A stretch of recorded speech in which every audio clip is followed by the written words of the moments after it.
Morning, everybody. It's Ryan with Mindful Mail. I hope you guys had a good night's rest. Well, I'm assuming you slept. Fuck, who knows? You might be listening to this at 10 at night. Who knows?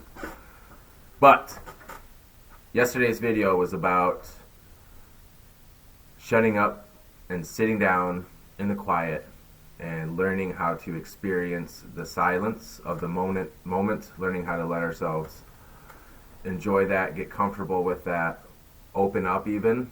I oftentimes experience the sense of like opening and relaxing when I sit in the quiet.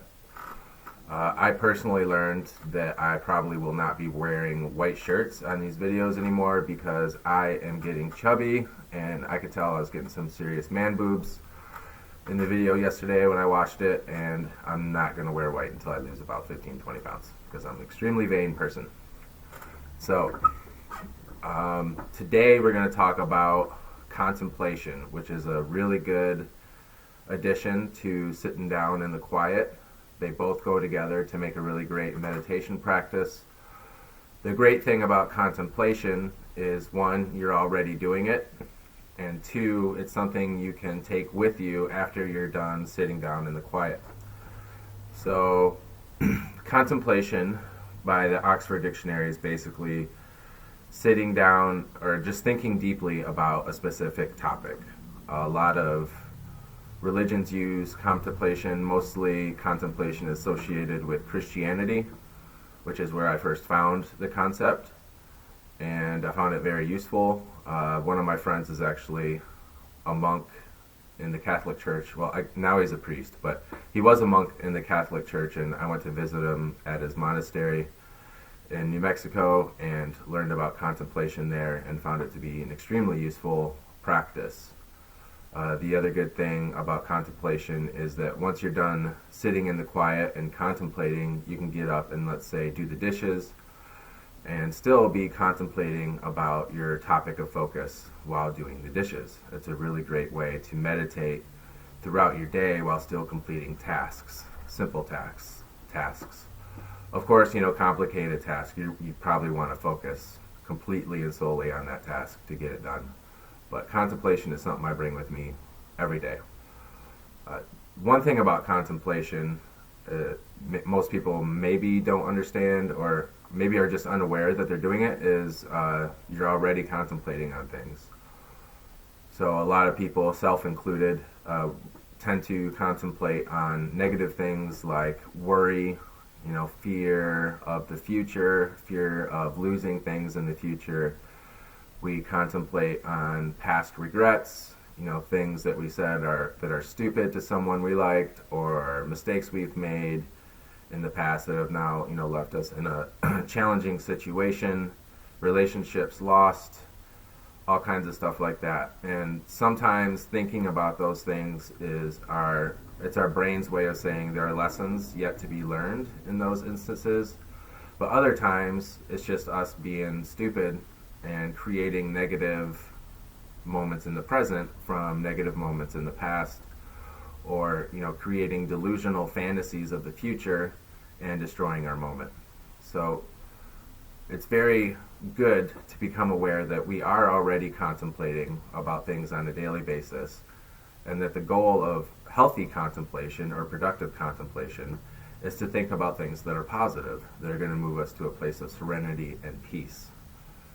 One thing that I like to use as an analogy or teaching tool is to consider that deep inside every human being there is a well of peace and harmony and abundance and all these really good foo-foo things that we all seek in our daily lives and hope to obtain in our lifetimes. And this well is buried deep within us, and contemplation is a way to drill down to that well and get access to its fresh and cool water so that we can use it on a regular basis to quench our spiritual thirst. That's what contemplation is to me. And it goes, when combined with silent meditation, it's an extremely powerful tool. So today I would like to introduce just a simple contemplation for everybody to try for a couple weeks. I like to give everything a couple weeks to practice and see if I get results from that in a couple weeks. If I don't, then I throw it out and consider it to be garbage, or at least put it down and put it on the shelf for a while. I think anything useful should produce results, rather quickly when it comes to spirituality, because there's no sense in doing things that are a waste of time. And spirituality is something that will reward us quickly if we practice continually, even for like 2 weeks at a time. So today, one of the things I struggle with a lot of times is, having peace of mind and serenity. And so I've been contemplating on the word peace. I'm just sitting in the quiet and thinking about peace and thinking about what that means to me and what that would look like if I were to experience it. And sit there and try to hold that word and the definition and the content of that word in my heart and in my mind, and think about it, and just, how would I react differently with other people if I was at peace? What kind of activities would I be able to accomplish more efficiently if I was at peace?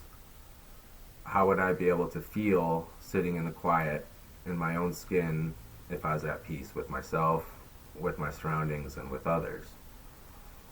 And just, so that's the challenge for today, is to sit and contemplate the word peace, what that word means to us, maybe even look up the word's definition in the dictionary. Void of conflict is something that comes to mind. The end result of war, which hopefully, we all do fight our wars, and maybe it's time for us to surrender and give up and have some peace in our lives. There's no shame in surrendering to obtain peace. It's a good, worthwhile endeavor. So what is peace to you? How would that look in your life? And how would you react differently to your surroundings and to those around you, and even to yourself, if you had an abundance of peace in your mind and in your heart? Good luck with today's journey.